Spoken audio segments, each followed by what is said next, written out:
What's up guys, it's James here from Smoking UK, where we review, communicate and educate all things tobacco. Today we're doing a little bit of a different video than normal. I've got a cigar on the go and here are 10 things that you might not have known about cigars. That's from the intro.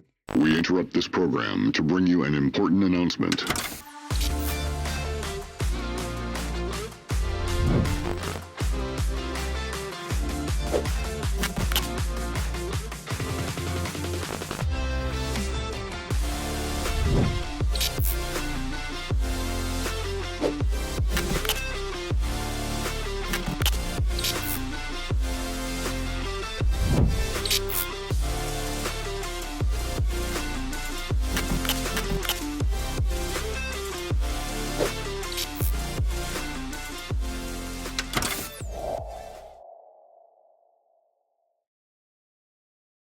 Coming in at number 1, cigars do not expire. Now this is probably one of the most asked questions when people find out what I do for a living is, do they not go off? And no, they don't, as long as they are kept at the perfect and optimal storage when it comes to temperature and humidity. I know there's cigars somewhere in this world and in certain humidors from the 1800s, and they are very much able to be smoked today. Not that people are gonna, but they could do. This is why I urge every single person to make sure when you get a humidor, you don't just throw your cigars in. Make sure it is seasoned properly. Make sure it's well looked after and well maintained. Make sure it's kept out of direct sunlight, especially if you have a glass top humidor. They are famous for letting humidity leak and they can get really hot, especially in the summer.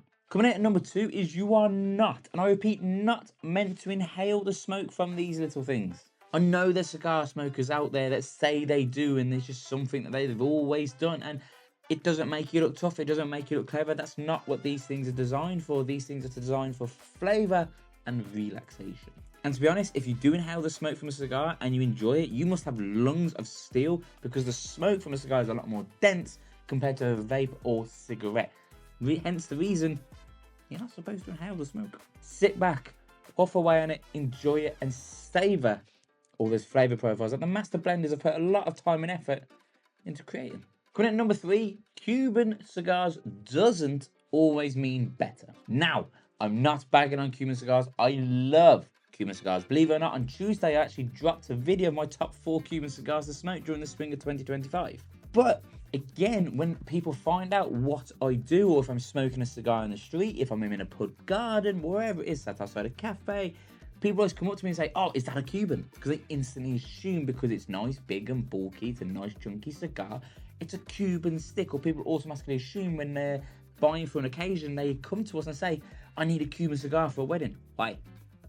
Cuban are not the only people that make amazing tobacco. If you've followed this channel for a while, you know me. Nicaragua makes some of the best tobacco on the planet, but so does Dominican Republic, so does Mexico, so does Brazil, so does Ecuador, so does Honduras, so does Indonesia, and every other place. Jamaica makes amazing tobacco, and it's a real shame we don't really get much of it on the UK market. So yes, Cubans are amazing, and they're so elegant, and there's a level of sophistication that comes with smoking a Cuban cigar, but it doesn't always mean they're the best. Number 4, and this is up for debate, but it's something that I truly believe from visiting the factories and speaking to people and knowing quite a lot of cigar brand owners, is the wrapper contributes a huge factor into the flavor profile. Despite being really thin and the outer layer of a cigar, it can contribute up to 60 to 70% of the flavor profiles you're getting. Some people will tell me I'm wrong, some people have told me I'm wrong, but some people have told me I'm right, so it's up for debate. Coming in at number 6, the environment that these are grown in plays a huge contributing factor into its own flavor profiles. They're very much like wine in that fact. The soil, the temperature, the humidity, the climate, the altitude for that matter, all comes together to play a real huge contributing factor into flavor profiles. This is why Nicaraguan tobacco doesn't taste like Dominican, why Dominican doesn't taste like Brazilian, why Brazilian doesn't taste like Indonesian, and so on and so forth. All these little things come together to create the amazing flavor of tobacco, and this is why when people say all tobacco is the same, they couldn't be any more wrong.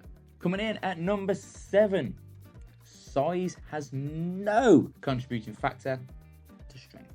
Now, a lot of people think and a lot of people believe that the bigger the cigar is and the bulkier the cigar is, the stronger it is in nicotine.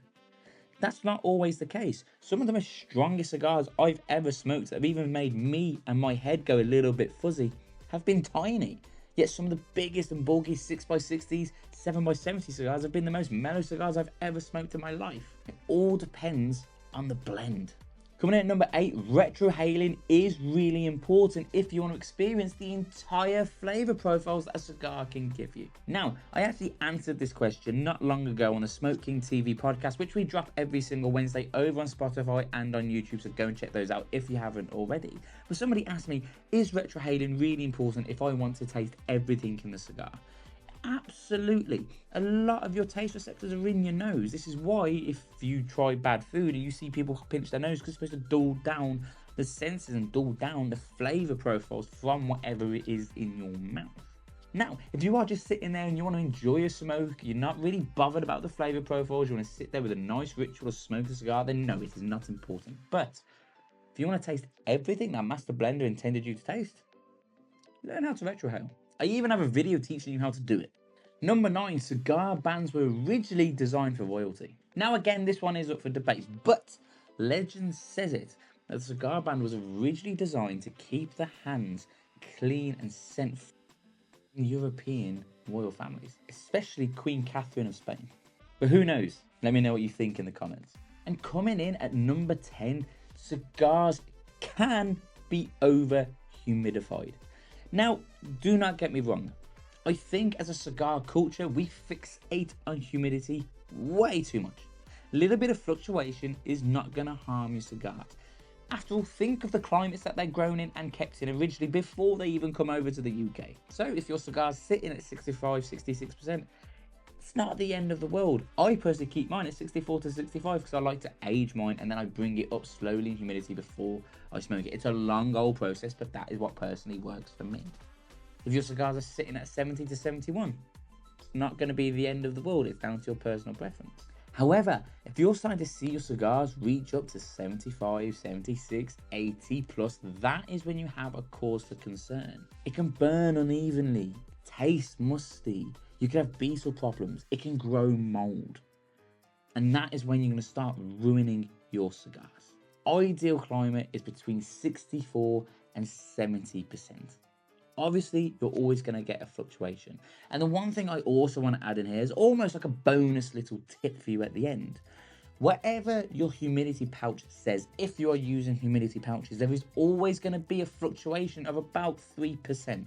So, if you're having a 70% Boveda pack, for example, in your humidor, and your humidor is currently sitting at 66, 67, that's completely normal. It's nothing to worry about, nothing to be scared of. And you don't need to be rushing your tobacconist with a blind panic saying, help me, my humidity pack isn't helping, or my humidor doesn't work. It does. There's always going to be fluctuation. But I can do an entire video on that. So that's it, guys. Nice, quick, simple, something a little bit different for the channel. These are top 10 things that you might not know about cigars. Influenced by people who never smoke cigars and approach me on the street while smoking one. So that's it, guys. Thank you for joining us today. Hit that subscribe button and enable your notifications. We post 3 full-length videos over on this channel on a Tuesday, on a Wednesday, and of course, like tonight, on a Friday, all at 8 PM. Go follow us on social media. All the links are down below. And go and join the Smoke King Facebook group, the Smoke King Fellowship. It's an absolutely amazing community. And it's our mission this year to grow the best community of smokers on social media. And we can't do that without you joining. It's completely free. And you get exclusive offers, giveaways, and discounts just by being in it. The link is down below, so go and check it out. So I've been James. We've been smoking. I'll see you in the next video.